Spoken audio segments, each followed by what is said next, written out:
On va essayer de résoudre le sujet proposé pour le deuxième test de physique. Donc, il s'intéresse à la dynamique d'un solide. Donc, j'ai deux corps, S1 et S2, attachés entre les deux avec un fil inextensible.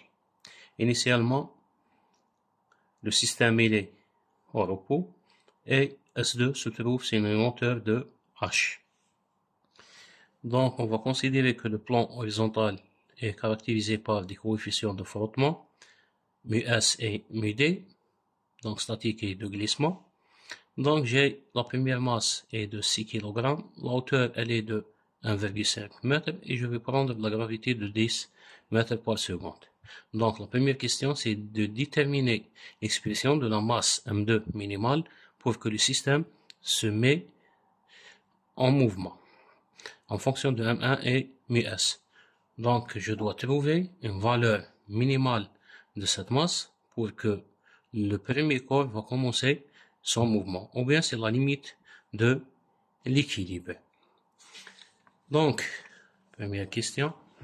Donc, sujet 1. Donc, je vais dessiner rapidement le système. Donc, un plan horizontal et un autre vertical. Ça, il est caractérisé par μS. Donc, j'ai un corps ici, M1.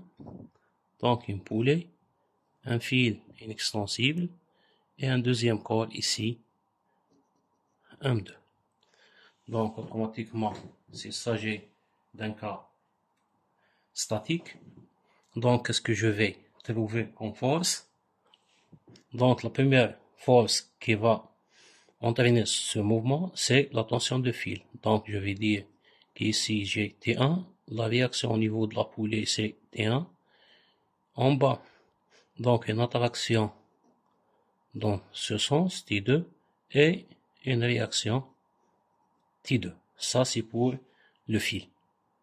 Donc, la deuxième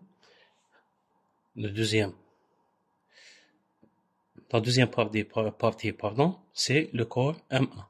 Donc, M1, il est caractérisé par un poids, comme ça, P1. Donc, le plan, il est rigueux, automatiquement, je vais avoir la force C0 dans ce sens. Donc, ça, c'est C0. Donc, elle a une composante selon l'axe X et une composante selon l'axe Y. Donc, ça, c'est pour les forces qui s'exercent sur le corps 1. Donc, le deuxième corps, elle a juste son poids Pi2. Donc, qu'est-ce que je vais écrire? Attendez un instant pour ne pas faire une erreur. Donc, le plan horizontal, il est caractérisé par deux coefficients de frottement. Donc, je vais commencer par la première question, M2 minimal. Donc, pour trouver M2 minimal, donc à l'équilibre.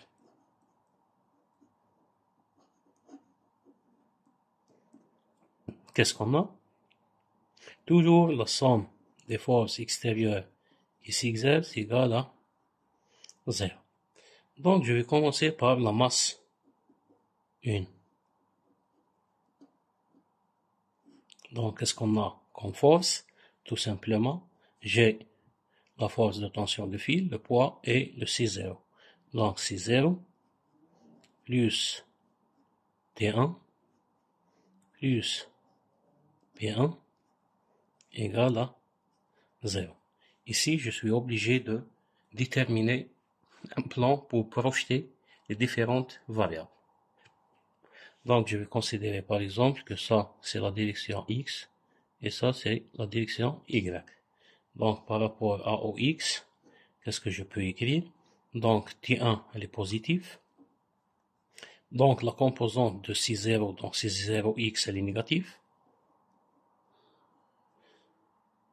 Donc, est-ce qu'il y a une autre force qui s'exerce? Non. Égale à 0. Automatiquement, ça va donner que T1 égale C0X.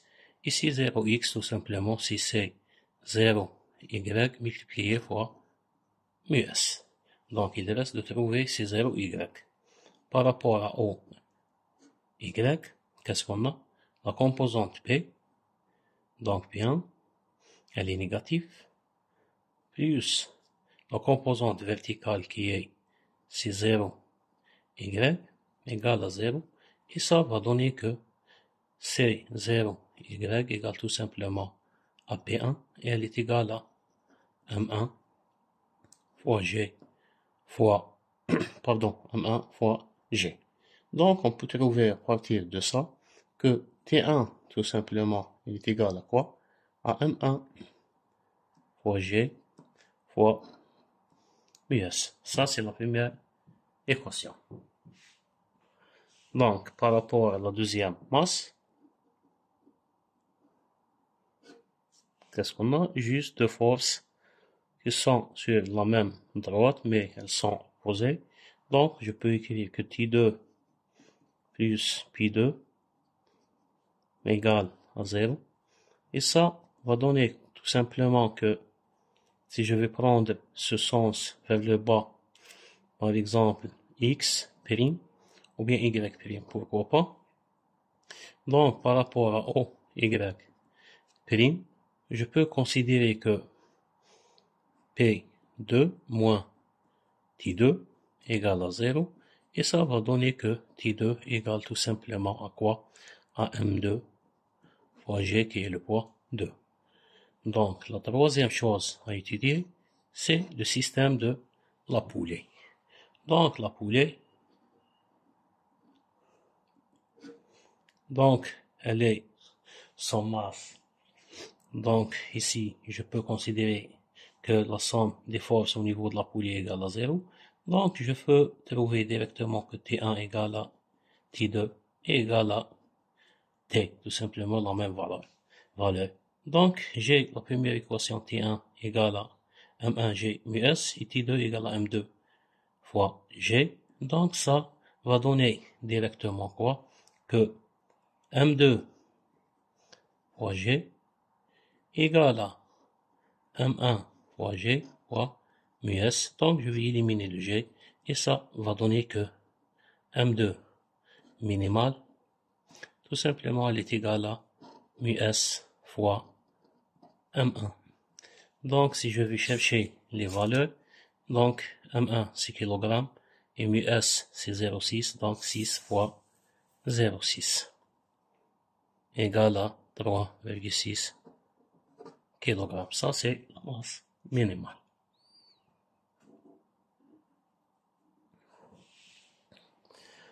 Donc, ça, c'est pour la première question. La deuxième question, donc, on va prendre M2 égale 4 kg. Et le système se met en mouvement.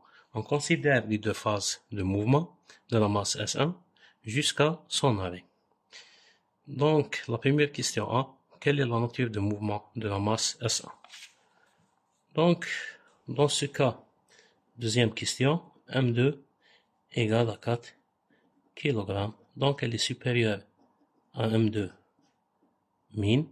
Automatiquement, il y a un mouvement, donc dans la direction de M1 vers M2 automatiquement, donc c'est ce sens.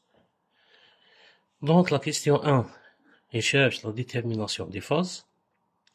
Donc automatiquement, si je vais considérer que ce corps et le corps M2 sont liés par un fil extensible, donc automatiquement j'ai deux phases de mouvement. La première phase, c'est à partir de cette position ici, qui est la position H donnée, jusqu'à l'arrivée au plan de sol. Automatiquement, la masse M1, elle est tirée par la masse M2. Dès qu'elle arrive à cette position, donc H égale à 0, automatiquement, M2 va continuer son mouvement, mais le plan, il est rigueux. Dans ce cas, elle va être férinée jusqu'à l'arrêt. Donc, on peut tout simplement dire que la phase 1, donc pour la phase 1, donc avant que M2 touche le sol, ça, c'est un mouvement à partir de l'arrêt. Automatiquement, le corps va avoir une augmentation de la vitesse. Donc, il s'agit d'un mouvement rectiligne uniformément accéléré. Donc, la deuxième phase, c'est après que M touche le sol, automatiquement, j'ai un plan rigueur, il y a un frottement. Donc, je vais avoir une décélération ou bien un retardement. Donc, c'est un mouvement rectiligne uniformément décéléré à cause de frottement. Ça, c'est pour la question A. La question B, je dois calculer l'accélération dans la première phase. Donc, B, l'accélération, phase 1. Donc, je vais l'appeler A1. Donc, de même façon, je vais faire maintenant un bilan de force, mais attention, ici, je vais avoir un coefficient de frottement dynamique. Donc, je peux écrire pour la masse 1. Donc, c'est presque la même équation, sauf dans ce cas, c'est M fois l'accélération. Donc, je peux écrire que la relation fondamentale de la dynamique va donner que la somme des forces extérieures qui s'exercent égale tout simplement à la masse fois l'accélération 1. Donc, pour la première masse, qu'est-ce que j'ai? Donc, le T, le P et, dans ce cas, le C. Donc, bien, je vais schématiser ça rapidement. Donc, j'ai cette masse M1. Donc, j'ai un T dans ce cas. J'ai une accélération A1. Donc, j'ai le poids P1. Et qu'est-ce que j'ai? J'ai le C. Dans ce cas, le C possède deux composantes, Cx et Cy. Donc, si je veux faire par rapport à OX, qu'est-ce que je vais trouver? Que T, qui est positif, moins Cx égale tout simplement à la masse fois l'accélération U. Par rapport à OY, donc est-ce qu'il y a une accélération dans le sens vertical? Non. Ce corps, il est maintenu par ce plan rigide. Donc, la somme des forces égale à 0 dans cette direction. Donc, c'est CY moins P1 égale à 0. Donc, je peux travailler sur ça et je vais remplacer le CY par sa valeur de P1 qui est M1 fois G. Ici, c'est kiff c'est M1. Donc, on peut écrire tout simplement que T égale à M1 fois A1 plus le Cx qui est égal à mu D fois le Cy. Donc, M1 fois G. Donc, de cette façon. Ça, c'est la première équation. Donc, pour la masse 2, donc, de même façon, donc j'ai juste le poids et le T dans cette direction. Donc, je vais écrire que P moins T égale M2 fois l'accélération A1. Donc, et ça va donner que T égale tout simplement P2. T égale à quoi? Tout simplement à M2 fois G moins M2 fois A1. Donc, j'ai deux équations. La première équation et la deuxième équation, il y a une égalité. Donc, je peux faire arranger ça. Donc, je peux écrire que M1 A1 plus mu D M1 G égale M2 fois G moins M2 A1. Et ça va donner une autre expression. C'est M1 plus M2 fois A1 qui est égal tout simplement à M2 fois G moins mu D M1 G. Donc, on peut trouver l'expression de l'accélération A1 qui est tout simplement le G multiplié fois M2 moins UD M1 sur M1 plus M2. Donc, on peut remplacer M2 par 4, UD par 0,4. Et de cette façon, je peux trouver, attendez, donc 4 moins divisé par 1, donc c'est 1,6 mètres par seconde carré. Vous remarquez que A est positif. Donc, un mouvement accéléré. Donc, ça, c'est pour l'accélération dans la première phase.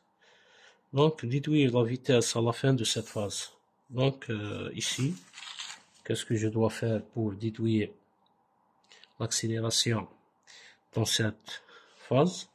Par définition dans le cours, c'est le mouvement rectiligne, il est uniformément accéléré ou bien décéléré.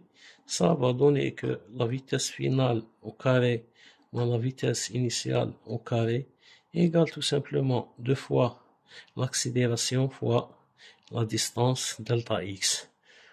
Donc, dans notre cas, on a déterminé l'accélération.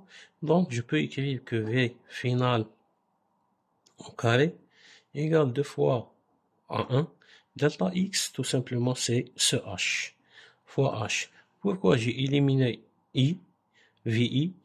Parce que le corps commence son mouvement à partir de repos. Donc, et ça va donner que VF égale la racine de A1 fois H. Attendez, je dois faire le calcul.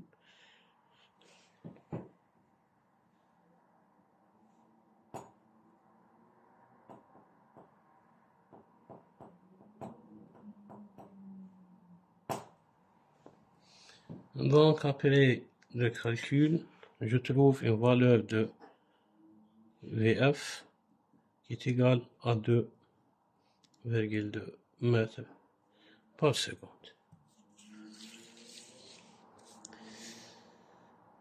La question D, c'est calculer l'accélération dans la deuxième phase. Donc ici, D, l'accélération dans la deuxième phase.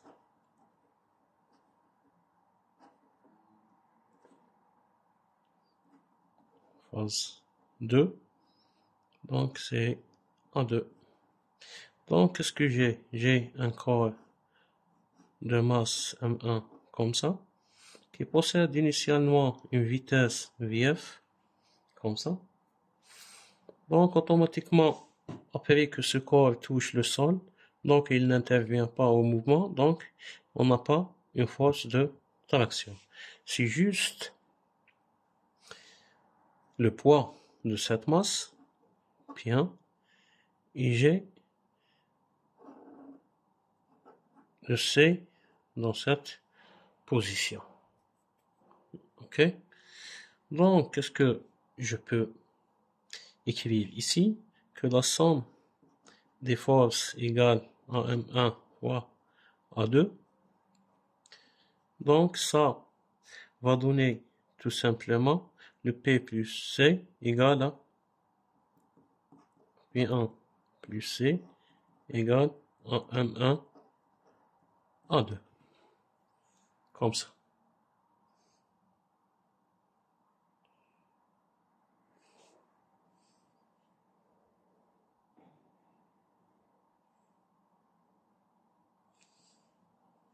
Donc, M1, A2. Donc, je vais projeter sur le système d'axe. Donc, par rapport à OX, qu'est-ce que je peux trouver? Une seule force, c'est le CX. Donc, moins CX égale tout simplement à la masse 1 fois A2. La masse, elle est toujours positive. Dans ce cas, la seule possibilité, c'est A2 qui est négatif. Donc, par rapport à OY, donc c'est la même écriture que CY égale à P1 égale à M1 fois G. Ça va donner que A2 égale moins si x sur M1. Donc, je vais remplacer le si x par si y fois mu d. Si y divisé par M1. Donc, le si y égale M1G. Donc, c'est moins mu d M1 fois G divisé par M1. Donc, je vais éliminer le M1, c'est moins mu d fois G. Donc, notre mu d égale à 0,4. Le G égale à 10, donc c'est moins 4 mètres par seconde carré. Ça, c'est la valeur de l'accélération A2. Donc, la dernière question, qu'est-ce qu'il demande? Déduire la distance totale d parcourue. Donc, je vais faire la même chose. Donc, E. Donc, un mouvement rectiligne uniformément décéléré, ça va donner que V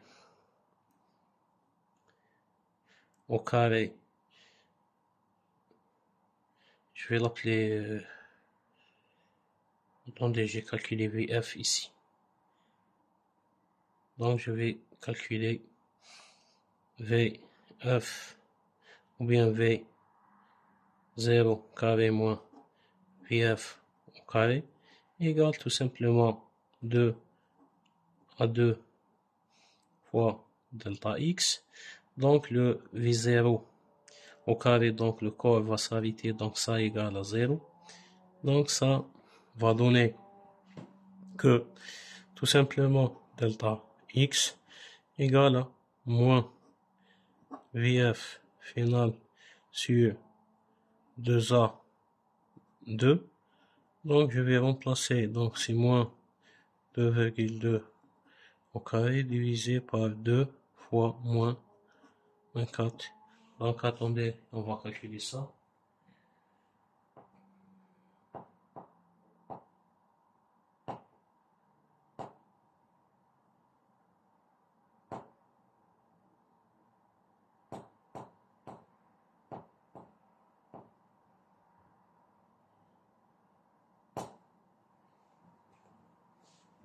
Donc, égal à combien? Donc, la distance delta X dans ce cas, c'est 0,6 mètres. Donc, à la fin, quelle est la distance parcourue par le corps? Donc, tout simplement, c'est 7 delta X et ce H initial. Donc, D égale à H plus delta X égale à 1,5 plus 0,6 égale 2,1 mètres. Donc, ça, c'est pour le sujet 1 du deuxième test de physique.